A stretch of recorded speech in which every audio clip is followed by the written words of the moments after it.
So welcome everyone. Beginning of our new chapter in our Gita Gyan journey. We are entering level 2. Deeper study, more elaborate study, more analytical, more scrutinizing, and more information. Okay, a lot of the verses we will be repeating, but some will be just a brush through to recap or refresh. Some of it we will delve deeper. All right. So get your Bhagavad Gita ready, your water, your phone on mute and away from any sort of distractions, and a notebook that would be necessary. Okay. Class will be recorded. If I am not recording, please remind me. Okay. All right, so we shall start by taking darshan of Shri Jagannath Baladev Suputra Maharani.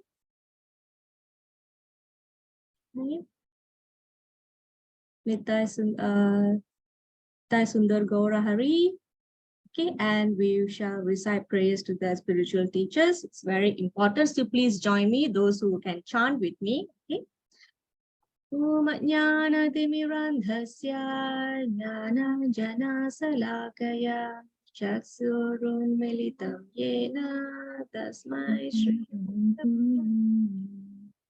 Namo Vishnupadaya Krishna Prasthaya Bhutale Srimate Bhakti Vedanta Swami Niti Namine Namaste Saraswate Deve Gauravani Pracharine Nirvisesha Sunyavadi Paschatya Deshatarine Jaya Sri Krishna Chaitanya Prabhu Nityananda Sri Advaita Gadadara Srivasadi Gaura Bhakta Vrinda. Everyone, Hare Krishna, Hare Krishna, Krishna Krishna, Hare Hare, Hare Rama, Rama Rama, Hare Hare. Okay, so these prayers to invoke the mercy of Lord Krishna and the Gurus so that we can understand the message of Bhagavad Gita and whatever topic that we are discussing today. Okay, so all glories to Srila Prabhupada. Gita Mahatmya. Is there anybody who would like to read that I have not assigned today?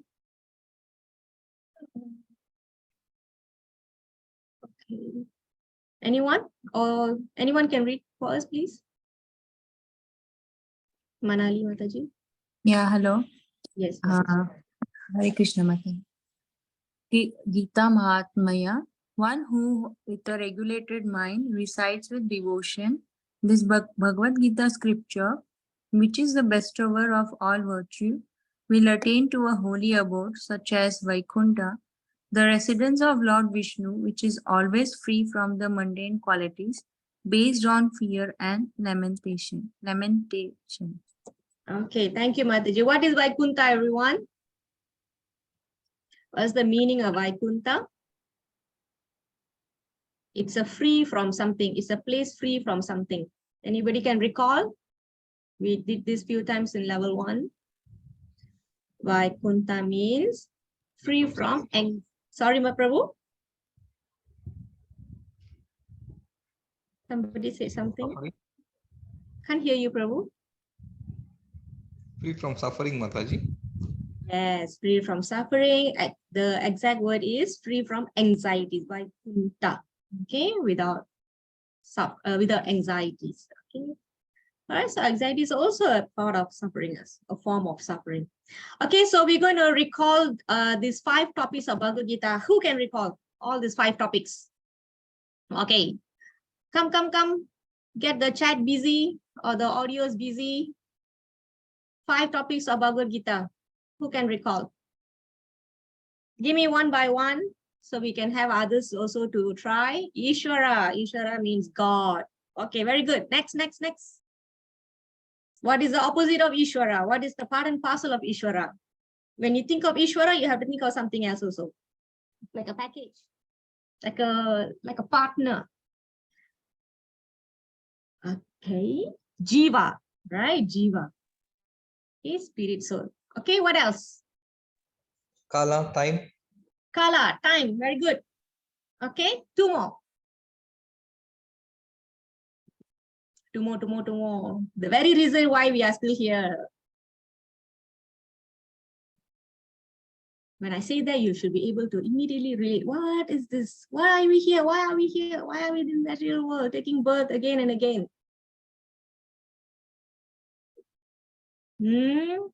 Okay, I know two of them are traveling, so I'm not going to call their name. Yes, karma. Very good. One more, one more, one more. Where are we? Where are we residing? Our location. What realm we are in?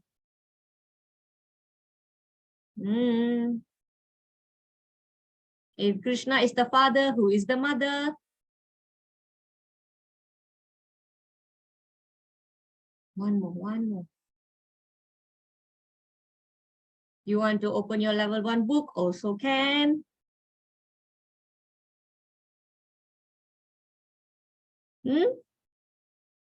No? Give up? Yes. Prakriti, energy, material nature. Okay. Okay, very good. Thank you for everyone to answer. So these are the subjects of Bhagavad Gita. Remember, I always have said this, if you have done your 18 days of Bhagavad Gita, if somebody comes and asks you, what is Bhagavad Gita? Of course, you will say Song of God. What is inside Bhagavad Gita? Is it totally spiritual, religious, or what is it about? Okay, there are 5 topics covered by Krishna in Bhagavad Gita. And this is where you start speaking of these 5 topics.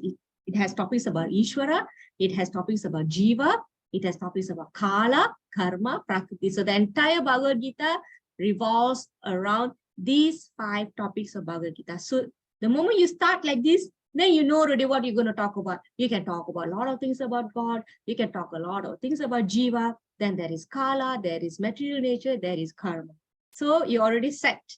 Your framework is done already. You can at least speak 5 minutes on Bhagavad Gita if you have these things on your fingertips. So always remember this, okay? You can only retain information in your memory when you speak. Okay, if you do not speak, it will get diluted and it will be flushed out. Okay, okay, this is why I'm requesting everyone repeat this to somebody or repeat this to yourself or simply refresh it. Okay, whenever you are free, just open up this previous PDFs and just look at it. Okay.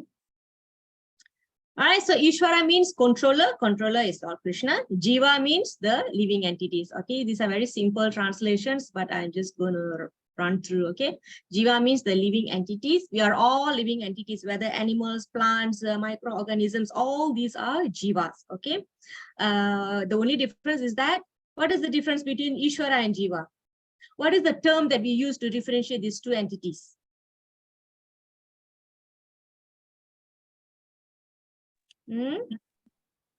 God and human. Okay, what else? Atma, Paramatma. Very good. Jivatma, Paramatma. Okay, one is super soul, one is spirit soul. Okay, so that's the difference. All right, all living entities are jivas, okay, not only humans. So don't think only humans can feel the pain. Plants and animals do not feel the pain. So all of them feel the pain. They are all jivas. Next is Kala, time. Do you remember which chapter we studied about Kala? Where Krishna comes saying that I am Kala. Do you remember? If you remember the chapter number or the title of the chapter or what happened in that chapter. Can anybody recall where this Kala came? Which, come on, speak out. Come, come, come. We cannot have a quiet class. Okay, Jiva, about soul. Which chapter we learn about soul? Do you remember?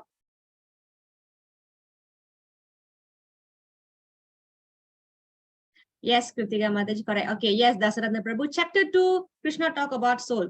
Okay, the chapter where Krishna talked about Kala is chapter 11, the universal form. Okay, remember that the form that Krishna showed and Arjuna asked, who are you? What is your mission? Why you are here? Remember all these questions Arjuna asked? Krishna said, I am time. time I am. And I am here to destroy everyone. Okay, that's except for few people. This is how Krishna will answer. Okay, then we went to, of course, there is chapter 3 and chapter 5. We have karma. Karma means reactions to your activities. Okay, so this karma is not eternal. The other four, Ishvara, Kala, Jiva, Prakriti, are all eternal. For example, of course, Jiva is eternal because Krishna is eternal. Kala is also eternal because that's Krishna himself. Prakriti, material nature, it is eternal. However, you may look at it as temporary because it manifests and unmanifests. It changes form. Okay, so it is still eternal. The only thing that is not eternal is karma because it can be changed, it can be destroyed, okay, through devotional services. So all this we ran through already in level 1. Okay, karma is the only one which is not eternal. So remember this, all others are eternal. Prakriti means nature. It is material and spiritual. There's two. Okay, one is conscious Prakriti and one is unconscious Prakriti, like the stones and rocks, all these are unconscious Prakriti. Okay, and we, the plants, the natures around us, these are all conscious Prakriti. Okay, again, all matters are unconscious. Okay, all right, no conscious. It needs spirit to add consciousness to it, then it will start function. Okay. All right, so we are done with this recap on this 5 topics. So please remember this, okay? Okay, can we have somebody to read this? Who did I assign for this? Hare Krishna Mataji. Okay, Kritika Mataji. The spirit of Bhagavad Gita. If we want to take a particular medicine, then we have to follow the directions written on the label. We cannot take the medicine according to our own whim or the direction of a friend. It must be taken according to the directions on the label or the directions given by a physician. Similarly, Bhagavad Gita should be taken or accepted as it is directed by the speaker himself. Okay, very good. Thank you, Prabhu. So we have doctors in this group. So definitely you would not recommend somebody just go to some pharmacy or 7-Eleven or KK Mart, get some medicine and administer upon yourself according to your likes. Okay, now I have these symptoms. I'm going to take this. I Google up a bit and I'm going to take this. But we refuse to go to the right channel, right purpose. We refuse to walk into the doctor, the clinic to get the prescription or advice. Okay, so even if you get a medicine, you have to get the right advice from the doctor. How do you take it? One person's consumption of medicine could differ to another person. Okay, so if you have a health problem, the doctor will give medicine, but we must take according to the directions of the doctor. So in same way, we have to understand Bhagavad Gita according to the direction of the speaker, Lord Krishna. So we are not going to misinterpret or go the other way around it, or we give our own assumption. Krishna could have meant this way or could have meant this way. So it's not like that. Or I'm just going to take Bhagavad Gita and whatever I like, I will take. Whatever I don't like, I will not take. So that means you are not taking it wholesomely. Okay, you're doing pick and choose. So that is not how we do. I like this medicine, I don't like that medicine. Sometimes we do that, right? No, I don't want to take that. So it's not like that. If everything is prescribed for you to cure your disease, then you have to take as prescribed. Okay, because they are authorized people, they are qualified and trained in their discipline. Okay, so if we follow Bhagavad Gita as we like it, we will not get good results, or we may get the results in a slow manner. Okay, or we may even misunderstand and it will give you bad results. Okay, so we need to follow how it was given by Krishna. So this is the spirit that we must have when we learn Bhagavad Gita.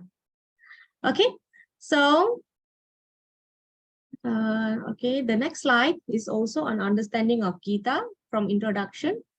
Dasaradan Prabhu. Hare Krishna Mataji, can you hear me? Yes. Okay, understanding of Gita. He tells Arjuna that he is relating this supreme secret to him because Arjuna is his devotee and his friend. The purport of this is that Bhagavad Gita is a treatise which is especially meant for the devotee of the Lord. There are 3 classes of transcendentalists, namely the Jnani, the Yogi, and the Bhakta, or the impersonalist, the meditator, and the devotee. Here, the Lord clearly tells Arjuna that he is making him the first receiver of a new parampara, disciplic succession. Because the old succession was broken, it was the Lord's wish, therefore, to establish another parampara in the same line of thought that was coming down from the sun god to others, and it was his wish that his teaching be distributed anew by Arjuna. He wanted Arjuna to become the authority in understanding the Bhagavad Gita. So we see that Bhagavad Gita is instructed to Arjuna, especially because Arjuna was a devotee of the Lord, a direct student of Krishna, and his intimate friend. Therefore, Bhagavad Gita is best understood by a person who has qualities similar to Arjuna's. Yes. Okay. So thank you, Prabhu. So meditate on this. What is the spirit and how we should understand, and we can see the qualification that we should have similar to Arjuna. Okay, so there are three classes of transcendentalists: the Jnana Yogi, Dhyana Yogi, and the Bhakta. Okay, or the impersonalists. Impersonalists means those who do not worship the form, the personal form of God. So that is what we call impersonalists. We are personalists. Okay, all right. So the yogi means meditator, because you might be thinking why the yogi is just, like a standalone word. It's like that. It's like hanging. So it's referring to Dhyana Yogi, meditator. Okay, Jnani means impersonalist, Yogi means Dhyana Yogi, Bhakta means devotee. All right. So this knowledge of Bhagavad Gita, as we saw in chapter 4, it is passed from one guru to disciple to guru, disciple, guru, disciple. It is called Guru Parampara system. So along the way, who did Krishna give this to previously? Do you remember this? I hope you all can. Yes, sun god. Okay, right, very good. Vivasvan, yeah. Okay, so along the way, the lineage was broken. So Krishna put up this situation so that he could reinstate this discipline succession by delivering Bhagavad Gita to Arjuna. Okay, so what is the qualification of Arjuna to receive this directly from Krishna?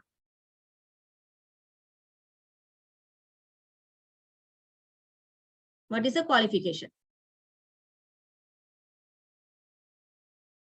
Yes, a dear friend, and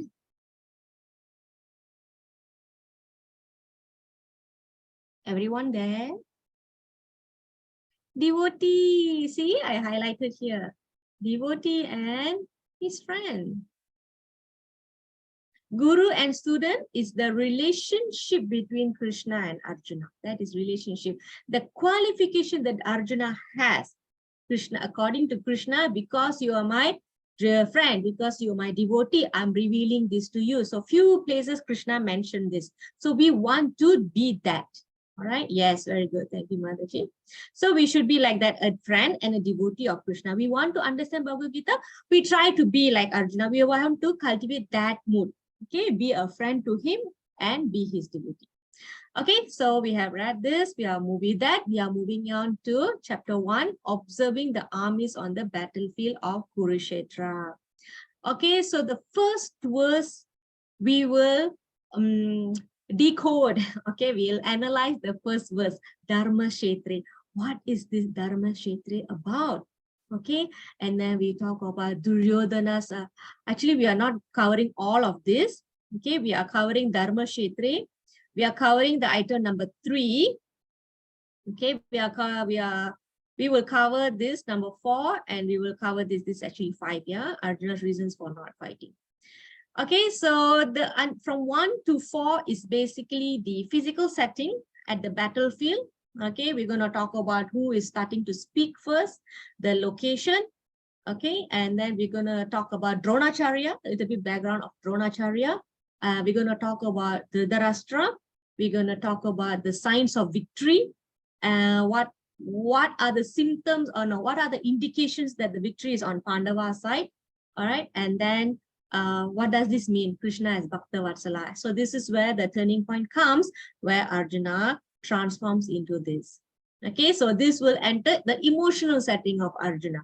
Okay, he will start observing the armies, and then he will exhibit some symptoms, and then he will start speaking of reasons that he doesn't want to fight.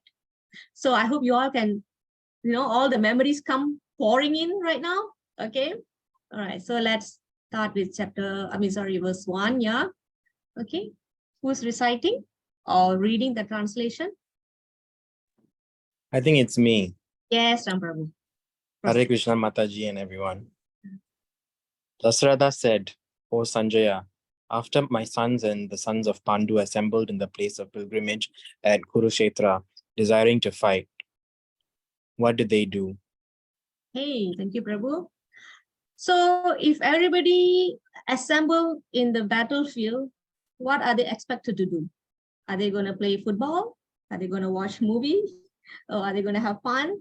Definitely fighting, right? So why are Dhritarashtra is asking the obvious? Why is he asking the obvious question, right?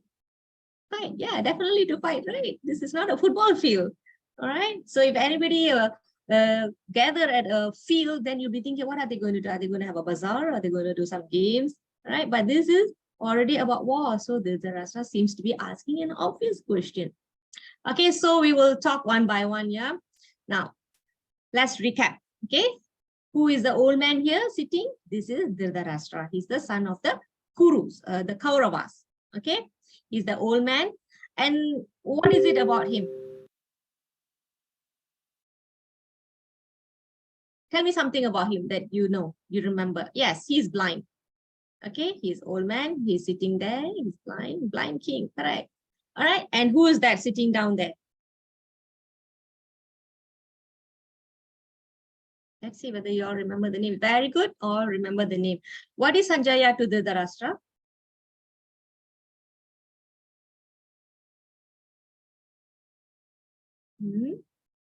Minister? I think it's secretary, right? I'm not sure if it's a minister. I think it's more of a secretary. Okay, right. In any case, he's like an assistant to Dhritarashtra. So Sanjaya is sitting down. Dhritarashtra is asking Sanjaya, what is happening in battlefield of Kurukshetra? 100 sons fighting with 5 Pandavas. Both sides have friends and allies. They are not totally enemies. They know each other. They are related to each other, but still they want to fight. And this is an affair, like a huge affair where millions of people are involved. Okay, so as you know, Dhritarashtra is very far away from Battle of Kurukshetra. He's in the palace. Okay, but Sanjaya is able to explain everything that is taking place to Dhritarashtra because he can see what is happening in Battle of Kurukshetra. Okay, now tell me how Sanjaya is able to do that.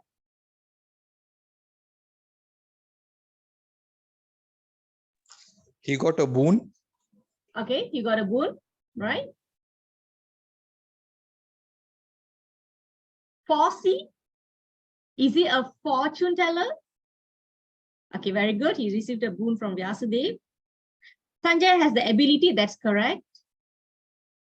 Okay, I think all the answers are here. Very good. He received a boon from his guru Vyasadeva that he's got this special vision where he can see, he can narrate a live telecasting. Okay, now, all right. So, just a little bit more on the war. They're called Akshayani, the group of army, the battalion, they call Akshayani. The Kurus have 11 Akshayani. The Pandavas have 7. So 11 versus 7. So you can see the Kurus are more. Okay, right. So Dhritarashtra is in Hastinapur. He has Sanjaya with him. Okay, so and Sanjaya has a divine vision. He can narrate with the mercy of spiritual master. He can narrate what he could see from the battlefield. Okay, so it seems the Gandhari also was in the war field. Even Kunti Devi, the female, were also there. Okay, but Dhritarashtra was left behind because he is a disabled person. He is not able to go there. Okay, so now they have assembled to take over the world. Okay, the fight between these two parties. Who wants to take over the world? Who wants to take over the throne? They have not gone to have a leisure time. They have come to fight. And that too at a pilgrimage place, Dharma Kshetra. The place name is Kurukshetra. Kshetra means field. Okay. Dharma is a place of pilgrimage. Boon to know what's happening. Yes, boon. Yeah, he can see from far. Okay. So they have assembled in a holy place to fight. Now, what happens when you, okay, let's not talk about war. Let's talk about any activities, like you go to a stadium, right? You want to sit for a hockey match or a badminton match or a football match. What is the mood there? What is the major mood there? Whether it's among the players or among the supporters, audience, what is the mood? Okay, let's hear from you. Tense, competitiveness, nervous. What else? What else? How about the coach? What do you feel? Yeah, the clue is it starts with A, desire to win. What is the mood?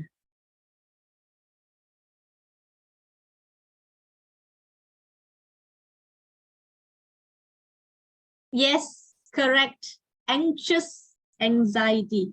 And this is the very mood that Dhritarashtra was in when he knows that the children and the Pandu's children are there going to fight.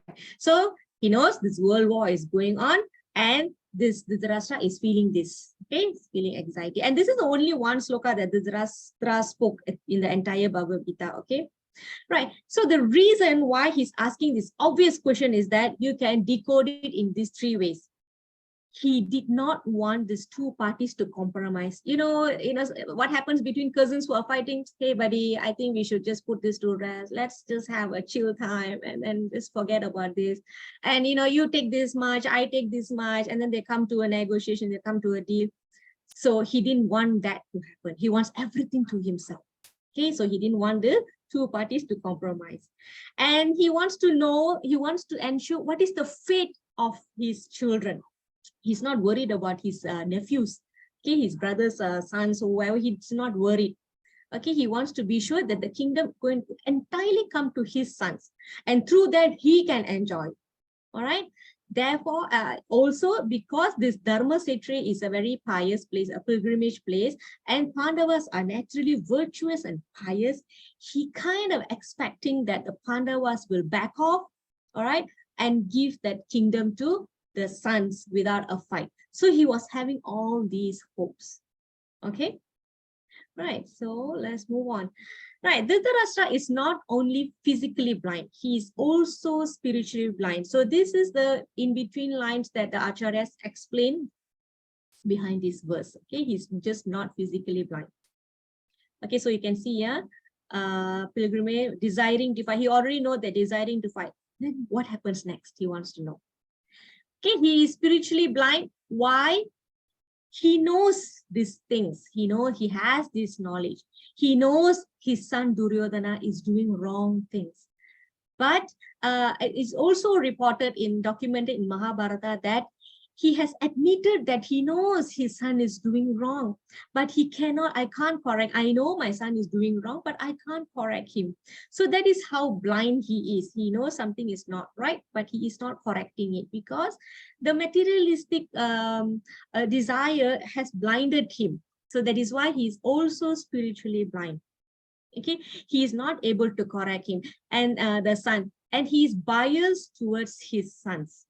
Okay, so generally it is said that if you are not able to correct your children, then we are not fit to be a guru or teacher or father or mother.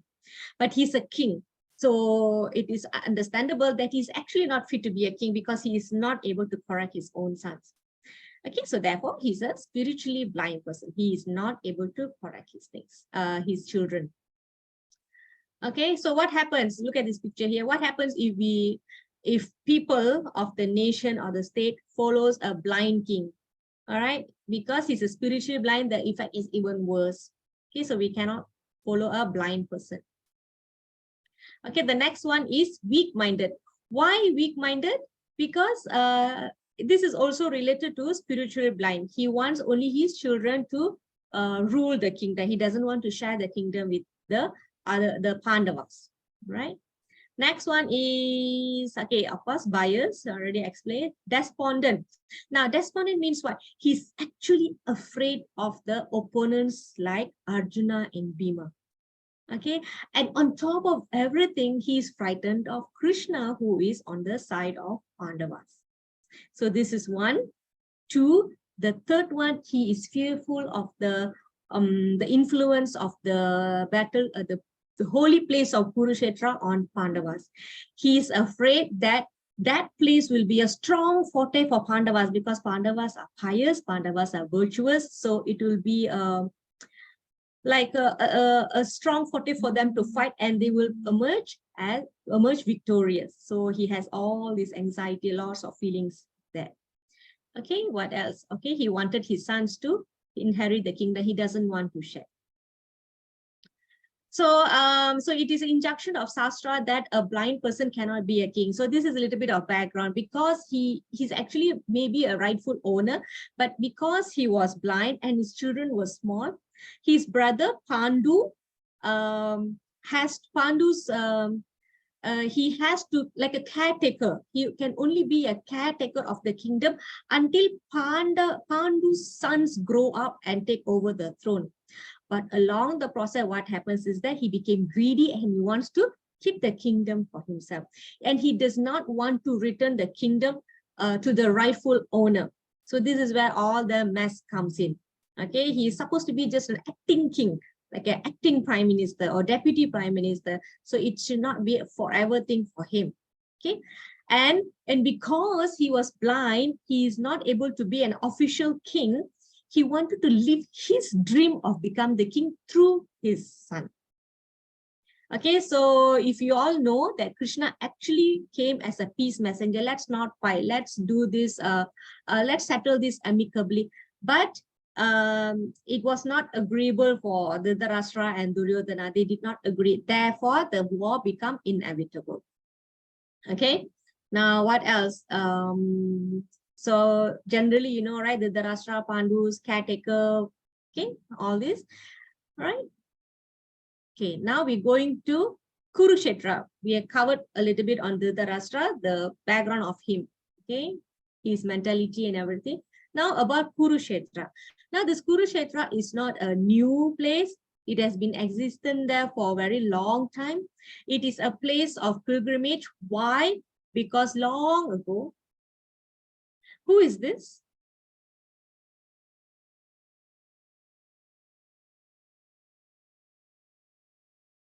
Yes, Lord Parsuram. Okay, so before that, it is mentioned that the Devas, the denizens of the higher planets, they come down to this place. It's a very special place. They come down here to do worship. So this is how that place has attained its fame as a holy place. Okay, and on top of that, oh yeah, it's mentioned here, right? A place of worship even for denizens of heaven. Now about Lord Parasuram. So Lord Parasuram, even though he was a Brahmana, but he was very Satriya natured. Okay, and at that point of time, he actually killed a number of kings. Okay, after killing all the Satriyas in the world 21 times. Okay, is it 21 Satriyas or 21 times? I'm not very sure. Okay, after killing all this, he did sacrifice them. So this is another reason why this place is called a holy place. So the place is very powerful. Okay, and what else? The blood of all the Satriyas was accumulated as 5 big lakes. I'm not sure if the big lakes are still there right now. The Kurukshetra is much of a smaller place, but the recitation of Bhagavad Gita is still going on there, apparently. Okay, so this is how the background of the holy place of Kurukshetra. And because the place is very pious, powerful, holy, anybody would think twice or 3 times before committing anything bad on that field. Right? Okay, what else? I think that's about it on Kurukshetra. Okay, so that is another thing that happened here. The place Kurukshetra, the name came after a king's name, King Kuru. So what this King Kuru did long ago, he came there with a golden chariot, made a plow out of this chariot. He took Yamaraj's buffalo and Lord Shiva's bull and started plowing, preparing the land for growing 8 religious virtues. So long ago, all these virtues and characteristics, they appear in a personified form. They become personified form. Like Kali, we have personification of Kali. Okay, you remember that black guy who was hitting the bull and the buffalo, the bull and the cow. Okay, so these are all personification. All right, so when this was happening, and finally Lord Indra came and gave boon to this King Kuru, that anyone, I'm cutting the long story short, yeah, anyone who died on this field will attain heaven. So this is where the importance of having a war on this holy place coming in, because of the boon that Lord Indra gave, that anyone who died while fighting or performing penance is admitted to heaven.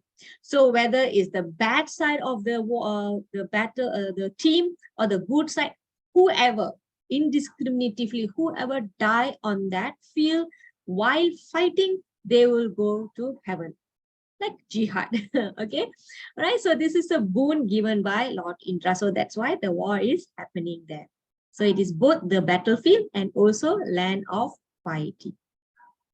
Okay, so Kurukshetra, geographically, it's about 4 hours from Delhi. Okay. Right, so these are the 8 religious virtues that he wanted to grow in this field: truth, yoga, kindness, purity, charity, forgiveness, austerity, and celibacy. Okay, so we will move on. So a little bit of background. We did Dharma Kshetra, okay, Kurukshetra, Dhritarashtra, and the King Kuru, and why it is the battle is held on this field. Okay, let's move on to 1.3. Hare Krishna Mataji. Mataji. O my teacher, behold the great army of the sons of Pandu, so expertly arranged by your intelligent disciple, the son of Drupada. Okay, thank you, Mataji. So let's look at this, yeah. Oh, my teacher, who is speaking this? Who is speaking this? Sanjaya is narrating someone's dialogue here. Who is this person speaking?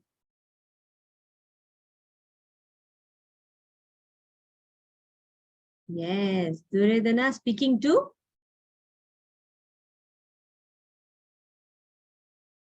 Who has Mahabharata background? Some knowledge. We're not going to go deep into Mahabharata. Okay? Yes, very good. Duryodhana speaking to Dronacharya. Okay. Anyone knows what is he trying to say here? He's telling, dear Guru, Dronacharya, look at the great army of the sons of Pandu, so expertly arranged by your intelligent disciple, the son of Drupada. Is he really glorifying the son of Drupada? Who is the son of Drupada here?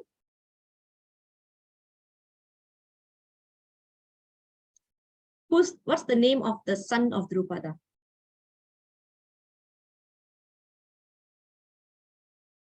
Son of Drupada is the brother of Draupadi. Drupada got 2 children. One is Draupadi. Draupadi's brother. Draupadi's brother. Very good. Do you remember the name, Prabhu? It's a little long. Down here.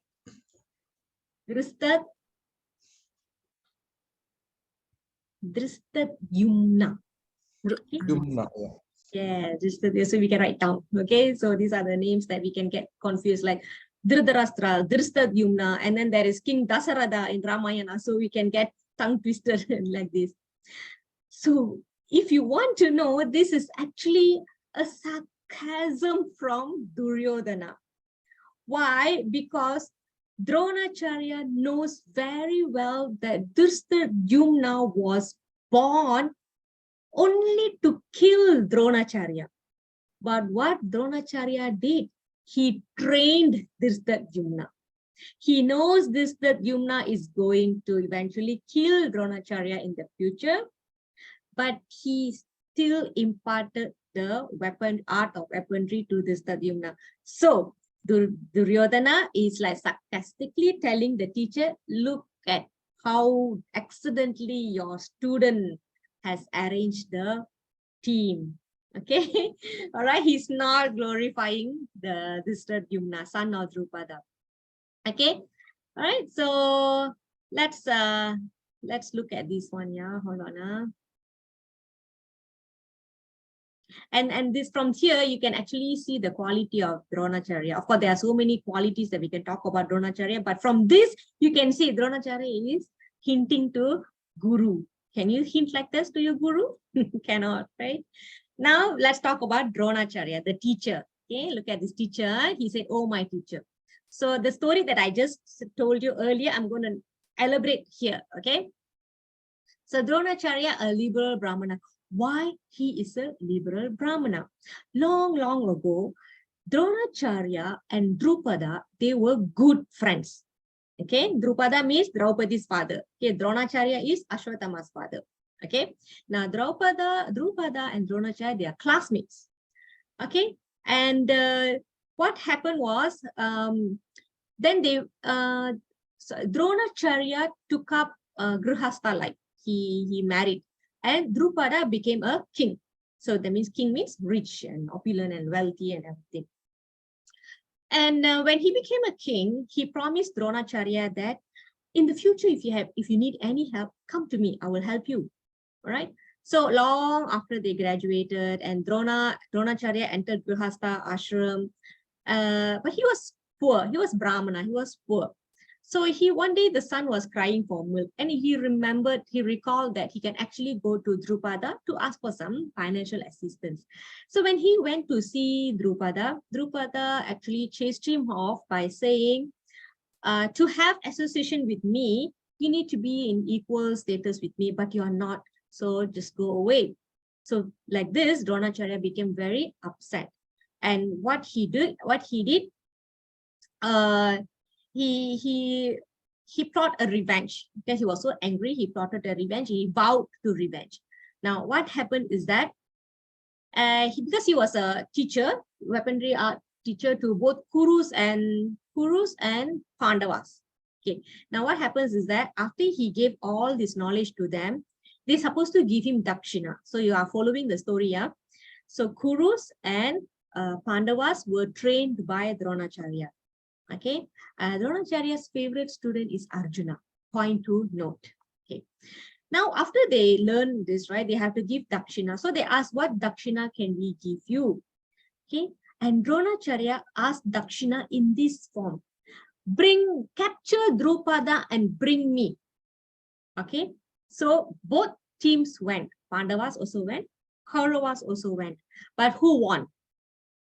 Who managed to capture Drupada? Anybody followed Mahabharata stories or movies? I don't have Astro, but I know that Mahabharata went on TV. Or if you have read, or you already have Mahabharata knowledge, yes. So basically, the Pandavas won. Okay, so when the Pandavas brought Drupada, and what happened? Dronacharya took half of Drupada's kingdom, officially making Drupada his enemy. Okay, now Drupada's turn to revenge.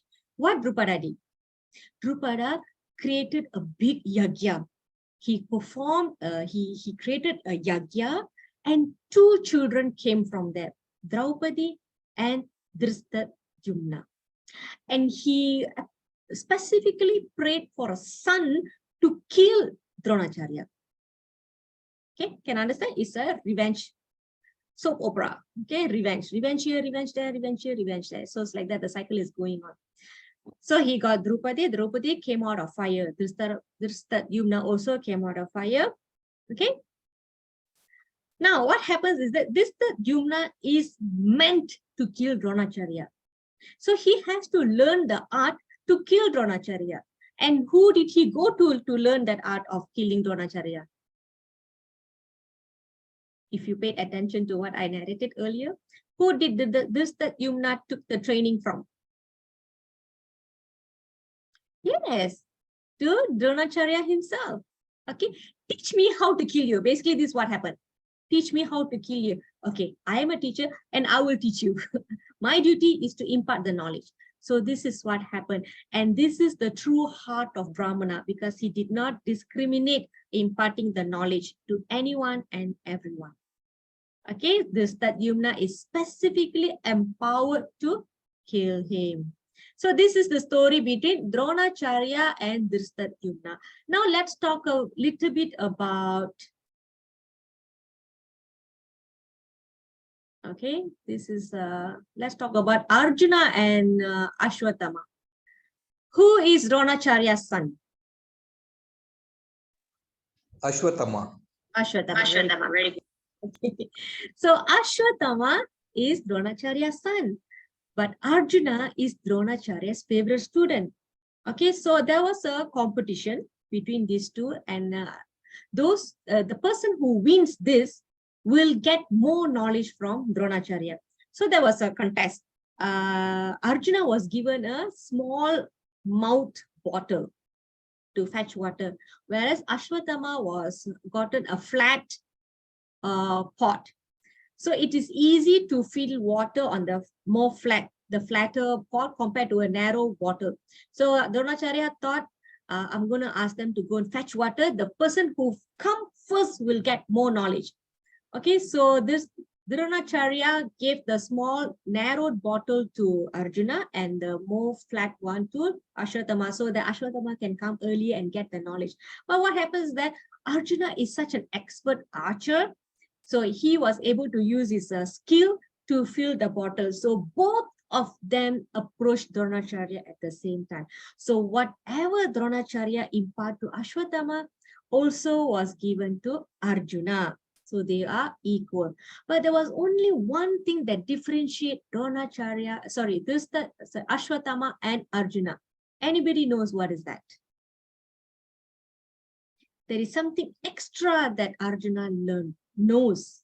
And this became an issue later when King Parikshit was in the stomach. So this is about Brahmastra. So Dronacharya was imparting the knowledge of Brahmastra that can devour the entire world.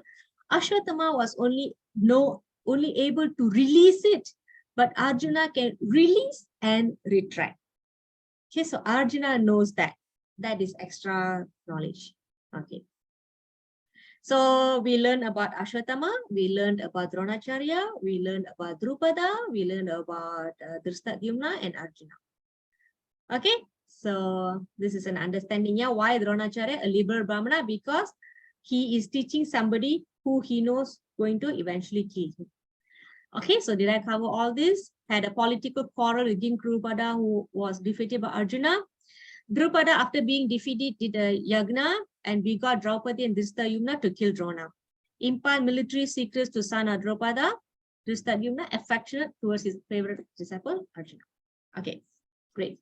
So let's move on to the signs of victory. Now, when I did level 1, I was thinking that we are not going to do level 2. So I have given all the signs of victory in level 1 itself. Now, let me ask you one by one, yeah? This one we covered earlier, influence of Kurukshetra. So the place itself is already a sign of victory for the Pandavas. It's a place of dharma. Dhritarashtra became fearful about the influence of the holy place on the outcome of the battle.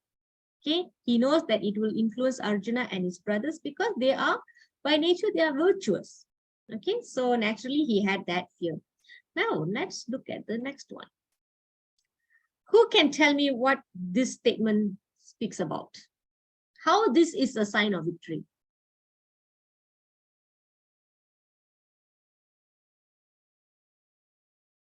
Okay, so Krishna is also called Madhava. Madhava means husband of goddess of fortune. Goddess of fortune means? This is a very simple question. Goddess of fortune means? Anybody there? Or it's just me talking? So we are 11 students on the other side. Okay, Mother Lakshmi. Okay, so what happens in the beginning when Arjuna and Duryodhana went to approach Krishna? Who asked for Krishna?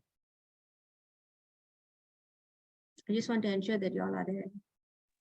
Very easy question, right? Arjuna. Yeah, and he knows very well if he gets Krishna, he is not going to get the battle, the army. Okay, so it goes to Duryodhana. So it is very clear that Krishna is not fighting. Okay, Duryodhana took the army. Very good. Krishna is not fighting and he is going to come only as a charioteer. However, whenever and wherever there is Krishna, the goddess of fortune also comes. She does not live alone without her husband. Okay, so the fortune is already awaiting Arjuna at the end of the battle. Okay, all right, this statement, right? This statement, we have to read together with this statement. Okay, before that, can we have somebody to read verse 1.14 from your Bhagavad Gita? I hope you all brought your Bhagavad Gita with you. And please read text 14 for us. Very fast, please. Hare Krishna Mataji. Okay, Lakshmi Mataji. On the other side, both Lord Krishna and Arjuna, stationed on a great chariot drawn by white horses, sounded their transcendental conch shell. Okay, Mataji, could you read the Sanskrit? Yeah. Okay. My pronunciation may not be correct. I'll just try. Okay. Tata Svetar Higher Yukte Mahate Shandane Stitau Madhava Pandavas Chaiva Divyau Sankau Pradat Mathu. Okay, thank you, Mataji. Now the key word here, Mataji just read Madhava Pandavas Chaiva. Now who is saying this verse? Like I told you, we're going to get a little analytical on this. We're going to analyze certain words. This in level 2. Sanjaya. Now Sanjaya is a neutral person. He could have called Krishna as Krishna. But why did he call Krishna as Madhava? Because he is indicating to Dhritarashtra that wherever there is Krishna, the goddess of fortune will come because he is called Madhava. Madhava is husband of Lakshmi. So there he already indicated fortune is awaiting for Arjuna at the end of the battle. Okay, next. Text 20. Can we have somebody to read text 20, please? English will do.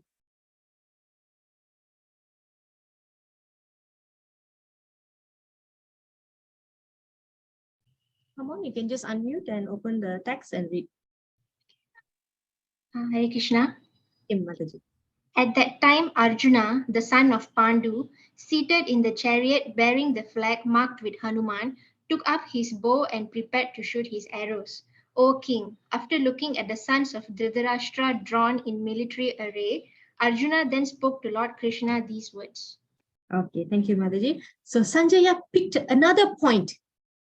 Okay, he could actually just narrate the story just like that, right? But he's picking a lot of things here and there to indicate something to the Dhritarashtra. So the next thing that he picked is Hanuman on the flag, seated in the chariot. We will come to the chariot later, bearing the flag marked with Hanuman. What is the necessity for Sanjaya to pick flag marked with Hanuman?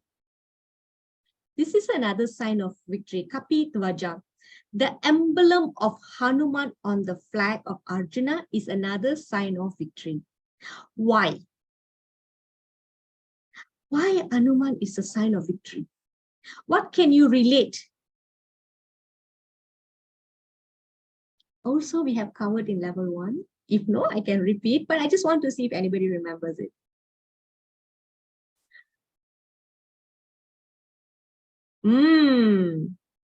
Yes, Hanuman was son of Vayu. Okay, very good. The strength of Hanuman is there. But the actual relationship is that Hanuman helped Rama to win over Ravana. So his presence can help Arjuna. Very good. Hanuman cooperated with Lord Rama. Very good. Okay, so and since Lord Hanuman assisted or served Lord Rama in the battle of Ramayana, Lord Rama emerged victorious. Now, what are we seeing here? Both the Rama and Hanuman are present with Arjuna. So that is like double, like a jackpot like that, right? Okay, so Lord Krishna is Rama himself, and wherever Lord Rama is, his eternal servant Hanuman will be there. And wherever there is Lord Rama or Lord Krishna, Mother Sita, Mother Lakshmi, they all will be there. So if you look at these two statements together, victory and fortune are there already. So this is how Sanjaya is cleverly explaining this. Okay, so very good. So how do we apply this? We can pray to Lord Hanuman. We can pray that just as you fought for Lord Rama, just as you were there on the flag of Lord Arjuna's chariot and became victorious, bless me in this endeavor, bless me in this walk, bless me in this vision. So you can pray in that mood. So basically, whatever we are learning, we want to bring back what we can apply in our life. And another point that I want to add here is that if you remember the 9 devotional services, one of it is Dasyam. So the excellent example of a person who can serve Krishna is given, Hanuman is given as the topmost example for that. Sakyam is Arjuna, okay, or Sudama, okay. But the best example of a selfless servant is Lord Hanuman. So when we look up to Lord Hanuman and pray, then we can pray, please bless me so that I can serve Krishna just like how you have selflessly served Lord Rama and Mother Sita. So this is how we cultivate our mood, okay? Not asking for strength or remove these black magic things. It's not that. That's not our mood. Okay, those are material moods. We have to cultivate spiritual mood. What is everlasting? Okay. Next, Sanjaya described the conch shell, the blowing of the conch shell. First, he talks about how the Kurus blow the conch shell. Next, he's talked about how the conch shell is blown by the Pandavas. So conch shell is actually a symbol of Vishnu. Therefore, it is auspicious. Wherever the conch shell is blown, auspiciousness prevail. So this is why in our arati, before we begin arati, we blow conch shell 3 times, and after arati we blow conch shell as well. Okay. So what happens is that different warriors blew the conch shell. Okay, it is auspicious for the Pandavas because the way Sanjaya described is that the tumultuous sound of the conch shell actually shattered the heart of the Kurus. It is, I think it's in text 14. Okay, let's see. Can we have somebody to read text 19?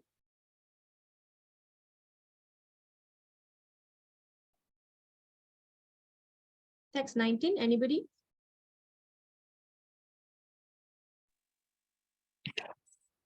Manali Mataji? Yeah, Hare Krishna Mataji. The blowing of these different conch shells became uproarious, vibrating both in the sky and on the earth. It shattered the hearts of the sons of Dhritarashtra. Okay, thank you, Mataji. But Sanjaya did not mention what happens, whether it's something like shattered the hearts of Pandavas when Kurus blown the conch shell. He did not say that because he kind of know already what's going to happen. Okay, so this is blowing of conch shell. So it's auspicious. It shatters the heart of Dhritarashtra's sons. So this is a indication. Okay, and there is no hope of victory for the other side because Krishna was on the side of the Pandavas. All right. Okay, next is the chariot. So this chariot was given by Agni Deva. Okay, so what is the specialty of this Agni Deva's chariot is that it can fight in all directions. I think it's like spin, spin, spin and fight like that, something like that, right? So this chariot was donated by fire god to Arjuna. Okay, and it's able to conquer all sides. Okay, so who has this kind of ability? Who's the other personality? Do you all know? This is a personality from Ramayana. Since we are at the chariot topic, right? So we can get some extra knowledge. And because he was able to do this, he was named after that ability. Who can answer this? Okay, a little bit more clue, yeah. This person can fight on all 10 directions. I don't know why 10. We have 8 directions, but it is said that he can fight on all 10 directions. And his name resembles that 10, the word 10. Vimal Prabhu? Dasaradan Prabhu? Any ideas? Yes, Pritika Mataji, you saved us all. Okay, Dasara, Venukumar Prabhu. Yes, correct. Yeah, okay, I wanted to call you next actually. Yeah, so he got the name Dasarath because he's able to conduct his chariot, something like that. Is it correct, Venu Prabhu? Is that how you actually describe it? That he's able to fight at all 10 directions. So he was that good. Okay, so that's about chariot. What else? All right, so what is the practical application for us here is that if we take shelter under Lord Krishna's lotus feet, then we get all of this. Okay, he has nothing to fear even in the midst of greatest calamity. What could be a bigger calamity than the battle of Kurukshetra? Right? So that's how Sanjaya was confident that Arjuna will emerge victorious. Okay, so these are signs of victory. Yeah, so you remember all this. Actually, this is a very important aspect covered, which will be covered in Bhakti Sastri certification. Okay, Bhakti Sastri has 4 books to cover: Bhagavad Gita, and a Nectar of Devotion, Nectar of Instruction, and Ishapanishad. So under Bhagavad Gita, this is one of the important aspects. The essay will go like, what are the signs of victory? What makes Sanjaya thinks that Arjuna is going to become victorious? So then you have to list down all these. You have to elaborate, give all the examples and all. So this is how the Bhakti Sastri certification will go. Okay, so let's move on to the next verse. Text 21 to 22. Hi, Mataji. Hare Krishna. Hare Krishna. Arjuna said, "O infallible one, please draw my chariot between the 2 armies so that I may see those present here who desire to fight and with whom I must contend in this great trial of arms." Thank you, Mataji. Thank you, Mataji. Okay. So it's very interesting here that Arjuna is instructing Krishna. Krishna is a supreme personality. He's infallible. Infallible means he does not make mistake. He doesn't fall. All right. But he came as driver for Arjuna, and not only that, he's taking instructions from Arjuna. Okay, so we must understand that Krishna is taking this position out of his humility to show how a person should be humble, to exhibit humility character. So he's taken the position for his devotee. So which is also mean that Krishna is conquered by sincere love and devotion, like how exhibited by Arjuna in their relationship. Okay, so here Arjuna is asking Krishna to take him in between the armies. Now Krishna did something very smart. Okay, so see, when in this question, Arjuna is asking a couple of things here. Take the chariot between the 2 armies. He wants to see who is present there with the desire to fight, and who is these people that I'm actually fighting with. So 4 things, yeah, he's asking. Now, when Arjuna asked Krishna to bring him between 2 armies, Krishna thought, okay, this is the point where he has to make a lot of difference to deliver Bhagavad Gita. He cleverly brought the chariot in between Bhishma, in front of Bhishma and Drona. Why?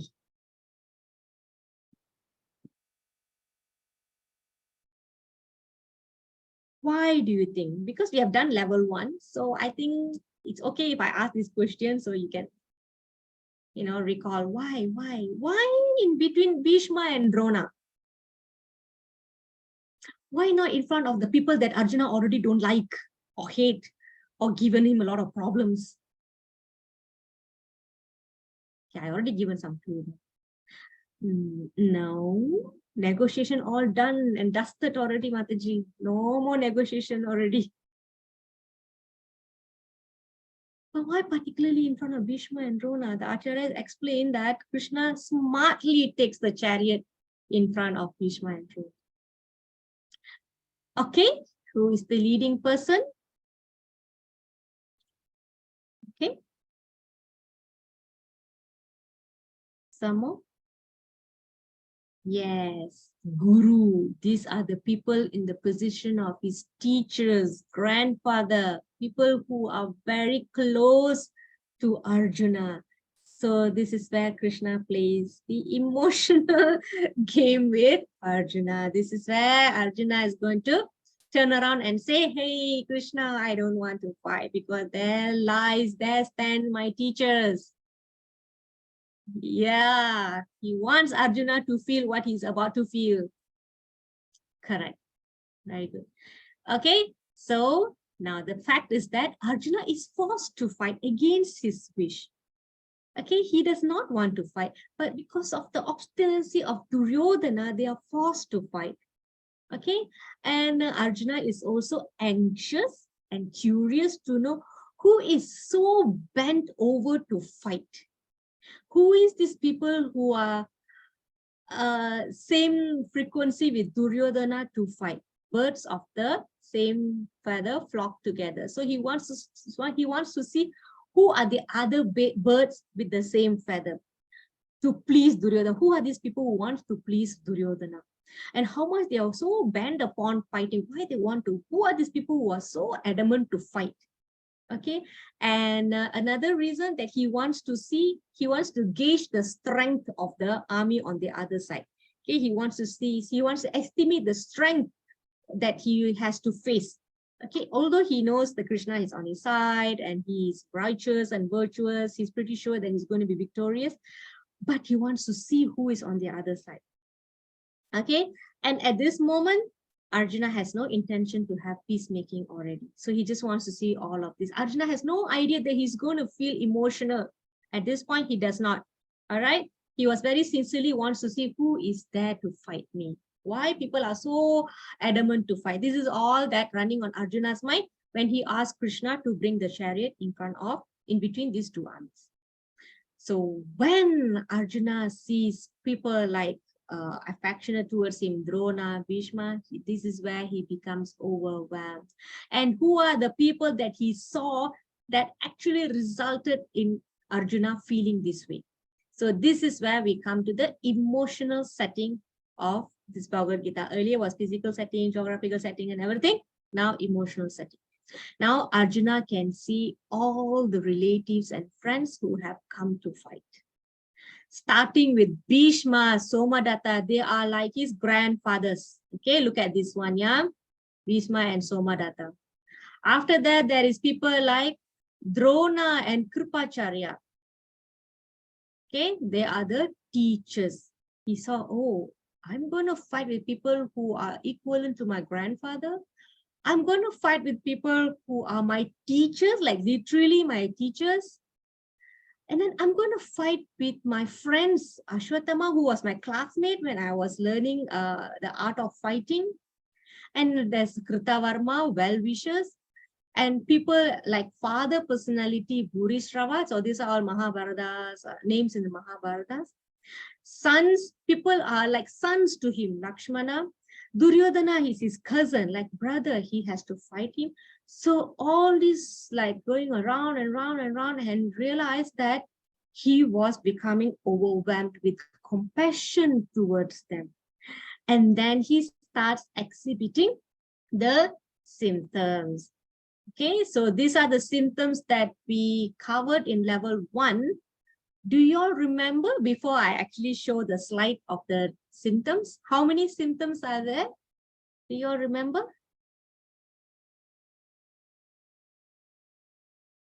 No, not 5. 10, 8. 10, yes. Okay, can we have listing down all the stats? Let's see whether you all get it. If you can like not refer to book, that will be great.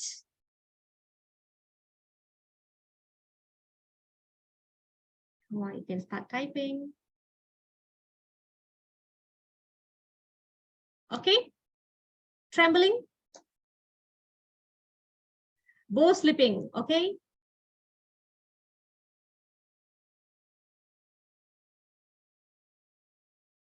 Mouth drying, skin burning. Actually, the statement, I feel limbs of my body are shivering, it's a combination of 2 symptoms. So you can actually break that into 2. Okay, but we will see later. Right, skin burning. Okay, let me see if I can give you some clue. Yeah. What about the hair? Hair on the body. Standing on end. Very good. Okay. What else? How about the way he stand? What happens to the he's standing? Yeah, standing. Okay. Yes, can't stand longer. Very good. How about what's happening to his mind? Yes, reeling. And at the end, okay, all of you gotten, I think, all the 9 right. Okay, only one statement I have to split into 2. What is the last thing? How he concluded that? What is he seeing? Exhibiting all these symptoms. Yes. Okay, very good. So I will reveal the answers now. So this is actually a recap. The limbs of my body are quivering. My whole body is trembling. So this is where I said that statement we can split into 2. My mouth is drying up. Somebody has answered already. My hairs are standing on end. My Gandiva bow is slipping from my hand. So this is a very famous statement among all the symptoms. My skin is burning. I am unable to stand here any longer. Did anybody see I'm forgetting? Okay, very good. I am forgetting myself. My mind is really, I see only causes of misfortune. Now, why this is happening? Why this is happening to Arjuna? The reason for this happening to Arjuna is the opening of the chapter 2 by Lord Krishna. Attachment. Very good. Attachment to what?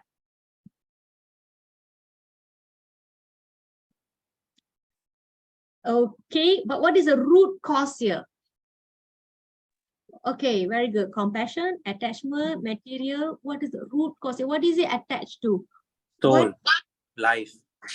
Okay, life. He's afraid that he's going to kill them. So what is that knowledge that Arjuna seemingly is not having at this point of time? What does he identify all these people with? I just want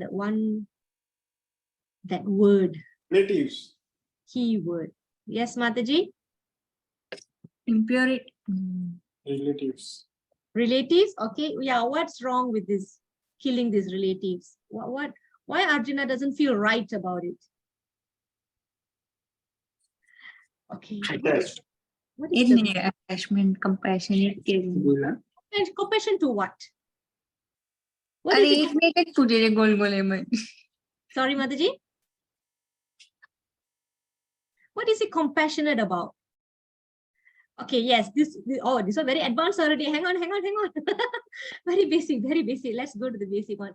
Okay, to living beings. Okay, Kritika Mataji, you're warm. Okay, warm means you're getting there nearby. Okay, what is this compassion about? What is he worried about? What is he identifying them with as? Okay, very good, huh? Yes. As body. Yes. Okay. It's this identification with an attachment to the body, which is actually stopping him from executing his religious duties. Religious duties means executing Krishna's will. Okay. So this is the root cause of his perplexities, anxieties, and everything. Okay, so it is interesting that we can analyze this cause and effect of Arjuna's bewilderment. Okay, this is Arjuna is being bewildered. He's in bewilderment. Okay, so it's important to analyze this back and forth like this. Okay, so because of this, what kind of impact he's having? He's having fear. He's having loss of composure. He's having indecision. He's got confusion of moral codes. At this point, he doesn't know what to do, to kill or not to kill. Okay, so this is another table here, how this has been put into like is organized. You know, what happens if the limb is quivering, the mouth is drying up, okay, skin is burning. So you can use this to remember. So finally, forgetting myself and sees only cause of misfortune. Okay, this is very academic, right? This table is like very academic. So it's those who are very interested to dwell into it like this, you can use this information. Okay, before that, I want to know all the reasons for not fighting. Then I will reveal the answer. Okay, time to type away your answers. Somebody said says D, so you just have to tell me that. I want full answer. I don't want short answers. Because I want to know if you really understood what does this says D mean.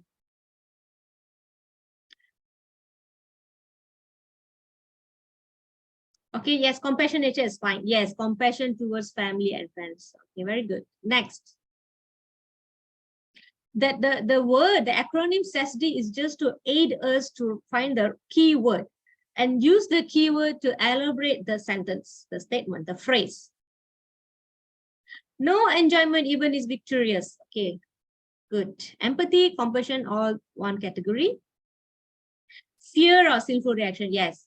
The keyword is the sinful, the S. So if you elaborate that, then I would know that you actually understood what you are saying. Okay, indecision, to fight or not to fight. Okay, one more. Destruction of family traditions, very good. Fear of sinful, no enjoyment even after winning. Compassion for friends. Okay, all correct. Okay, let's reveal the answers here. So for level 2, we are going to go in slightly deeper. Okay, actually I covered this in level 1, but let's go. Okay, so compassion. Why compassion? Is it a sign of weakness? So this does not mean Arjuna is weak. Okay, he just doesn't want to kill people who are friends and relatives. He does not want to fight. He feels that this is not good. Okay, and because he thinks that they are just bodies, the moment I kill them, they're going to be destroyed, and that is his material conception of life. Okay, and because he's a devotee, he's soft-hearted. Naturally, he's soft-hearted. All right, he's overwhelmed with compassion and forgets himself when he sees his relatives before him. Okay, this one very clear. So let's move on to the next one.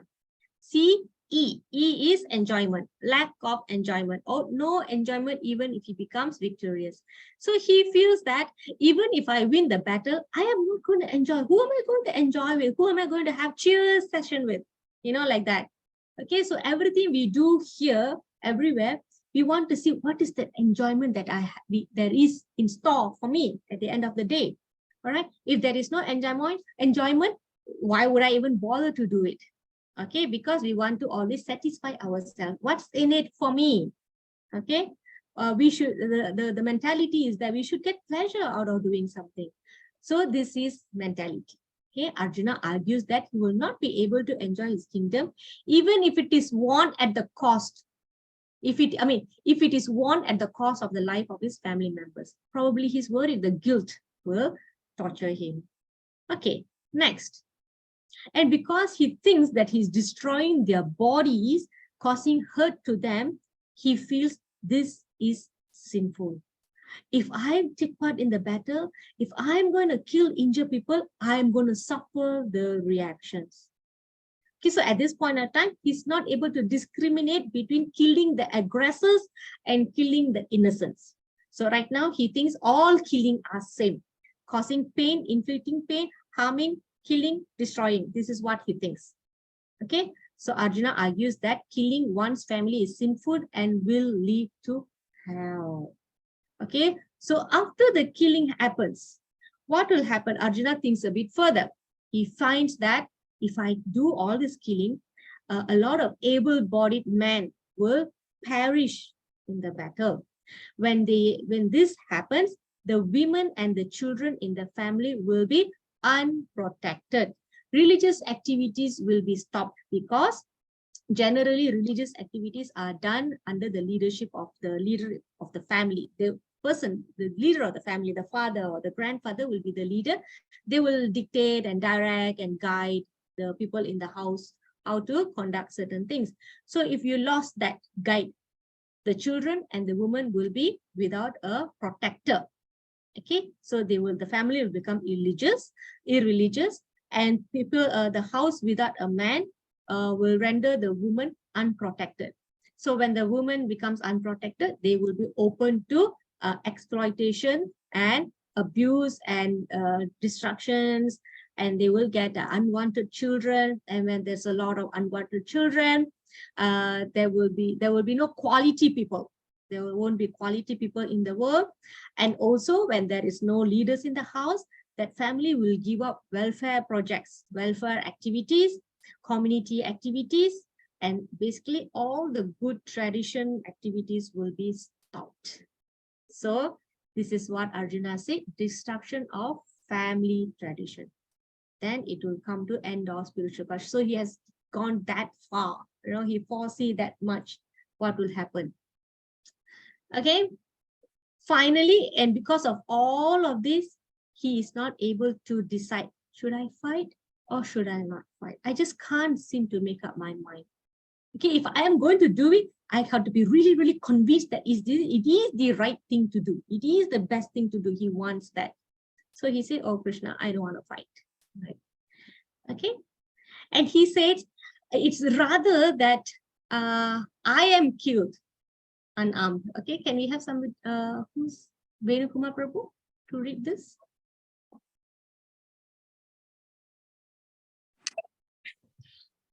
Hare Krishna Mataji.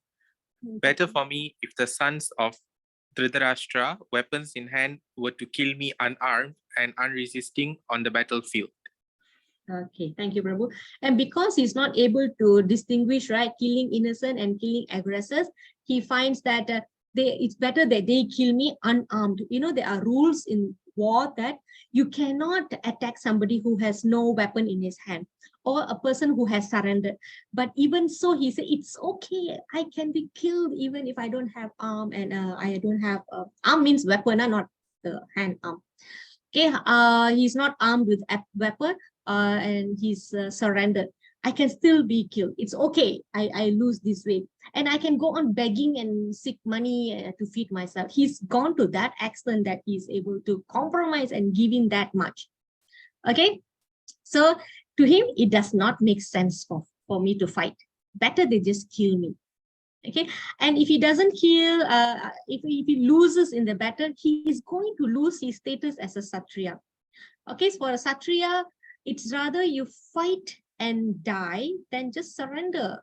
Okay, so that is the most that's the best, that's the worst humiliation a Kshatriya could get. Okay, surrender without fight, but he doesn't mind doing that, and he can go on begging for his survival. So it's an unthinkable thing for a Kshatriya to go on begging, but he's willing to do so. He's so selfless like that. Okay, so it is better for him to be, he feels that it's better for him to be killed unarmed and unresisting, okay, surrender, and live a beggar life. Okay, so, and he continues this, with this. What happens later? 46, Manali Mataji. Sanjaya said, Arjuna, having thus spoken on the battlefield, cast aside his bow and arrows and sat down on the chariot, his mind overwhelmed with grief. Okay, thank you, Mataji. So the chapter ends here, whereby Arjuna gives up everything and decided, oh, Govinda, I'm not going to fight. Okay, so he kept his bow down. Now, when Sanjaya narrated this, right, why he mentioned about putting the bow down? Why is it so important? Again, we are analyzing certain words here that Sanjaya used. Why can't Sanjaya just say, Arjuna gave up, he doesn't want to fight? Why this cast aside his bow was brought in? Anybody knows? If no, then I can tell.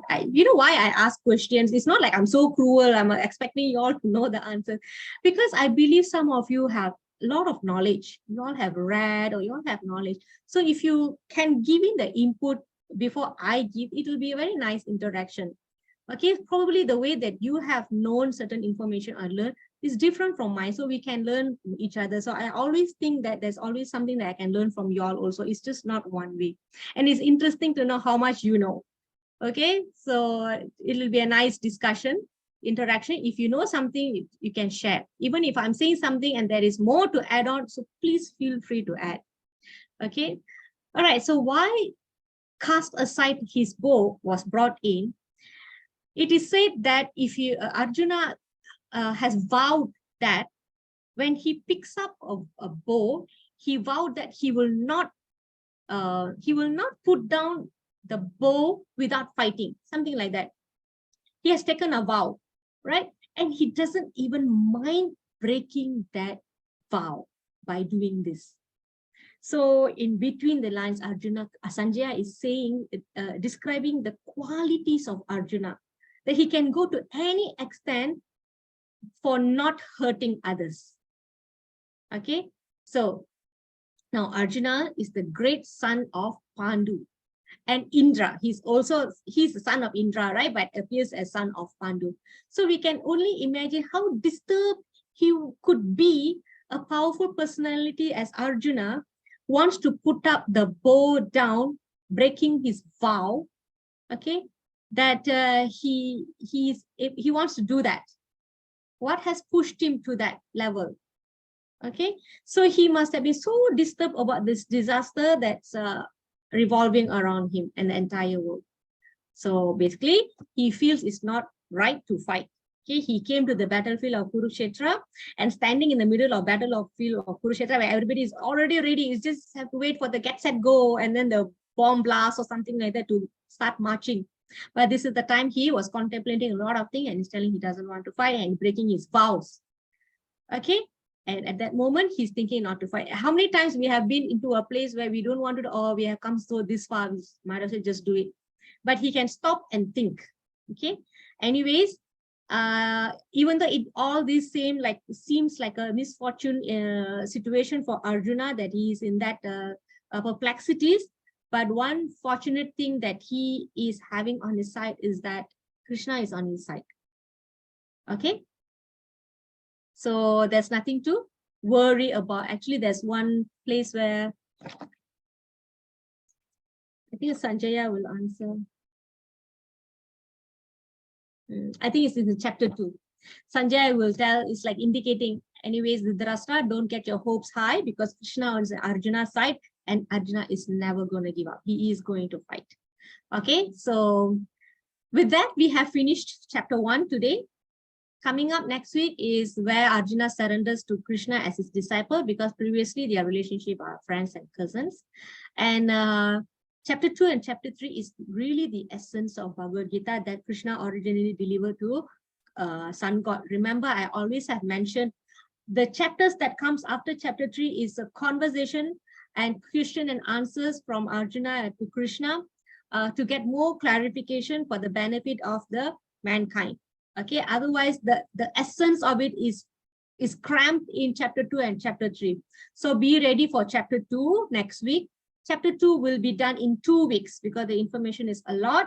Okay, first week we will talk about the soul. The next we will go into Buddhi Yoga. Okay, so we have Sankhya Yoga, Buddhi Yoga. So that's a little bit of Karma Yoga plus devotion service, a little bit here and there. So this is the yoga of intelligence.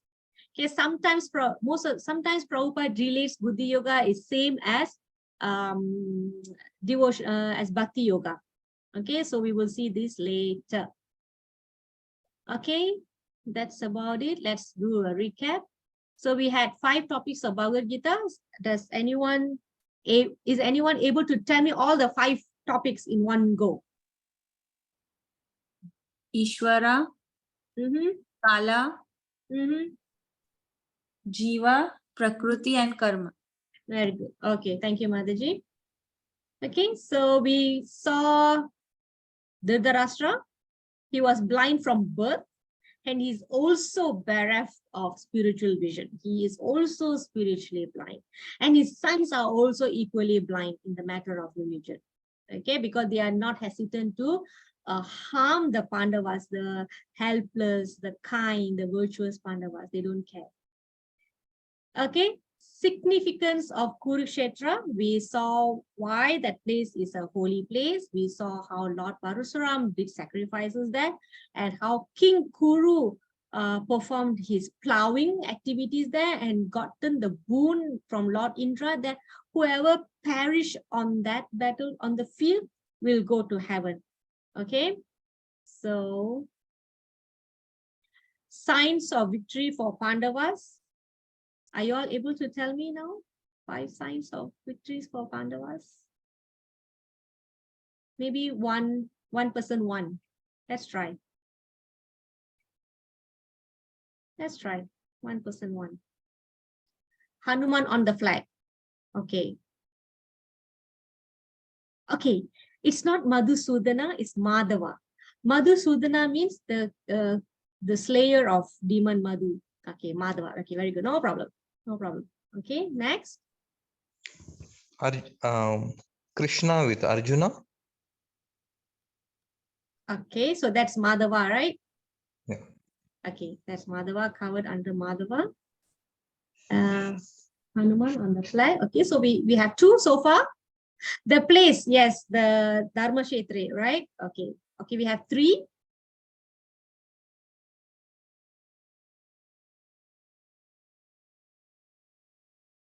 So please expand a bit on the Madhava. So what's with Madhava? Chariot, very good. Donated by who? Please elaborate. Conch shell. Okay, please elaborate also. So I want elaboration on Madhava, chariot, and conch shell. How is these elements? How are these elements indication of victories?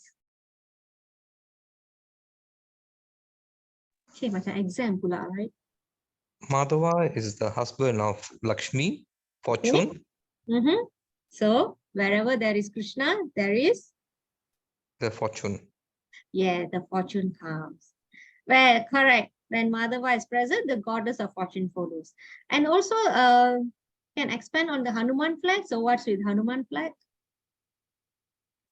Not the same person necessary to answer. Others also can help in. I like it when you expand a little bit, so you know. Sign of auspiciousness, yes. And what is that point that Sanjaya tried to indicate? The Kurus also blown their conch shells. Does that mean it's not auspicious? What's the difference? Come, type away. Or you can unmute and speak. Maybe you are better in speaking. Come, the quicker you answer, the quicker we can break. Yeah, the sound from the Pandavas' conch shell shattered the heart. Whose heart? Hanuman helped Rama. So he is known, not that he might. He will bring victory to the Pandavas. Very good. Okay, good try, Mataji. So like this, I want elaboration. What else? Okay, so fortune is there. So what else? Fortune awaits for Arjuna at the end of the battle. Victory also awaits. Okay. Okay, I think pretty much covered. Chariot given by Agni can fight in all directions. Okay, thank you, everyone. All right, 5 signs of victory in Pandavas. Next, Arjuna's symptoms. So this one we covered already. Okay. Next, Arjuna's reasons not to fight Sesti. This one I think you're expert already. I'm pretty sure that you can tell in your sleep also. Okay. All right, so remember, it is always important and interesting to analyze this cause and effect of Arjuna's bewilderment, because we also can find ourselves in these situations. Okay, so I hope you all remember when I say that Arjuna was not seemingly able to distinguish killing the innocents and aggressors. So there are 6 aggressors that can be killed. Okay, those I think I've shared in the group some time back, so you can just use the keyword search and check it out. Okay. All right, that's about it. I hope everybody has Bhagavad Gita as it is in your hand. If not, please get one. Okay, so we have 21 weeks to go, 20 more weeks to go. So you will be able to read during the class and also read at home. So every day take one verse and read with the purport. With the purport verse and the purport. Okay. Any questions you can ask me. Okay, anytime. So please bear with me if I delay in my response. And if you're not hearing me after 1 or 2 days, probably I have forgotten about it. So please follow up. Okay. All right. So any questions from today's topic? So it's okay, right? Everybody, we have class every week, so we can keep the momentum up. So we will only skip if there's any situations, come up, it's weekend, right? So it's understood. Thank you, Kritika Mataji. What else I want to say? Is 7:30 okay? If at all you all want to have it 7 o'clock, then we can have a polling. Okay, if it's 7:30 comfortable for you, it's fine. Oh, Jai Mataji, thank you. Anything else? Anything else? Any questions? So wishing you all a great week ahead. Okay, I think so far no festivals are coming. We just finished Ekadasi as well. I think after this, July, I think. Thank you, Mataji. Yeah, I missed you all. So please interact. Okay. Yeah, 20 more weeks. All right. Thank you, everyone. Hare Krishna. Have a good night. Hare Krishna. Thank you, Mataji. Thank you much.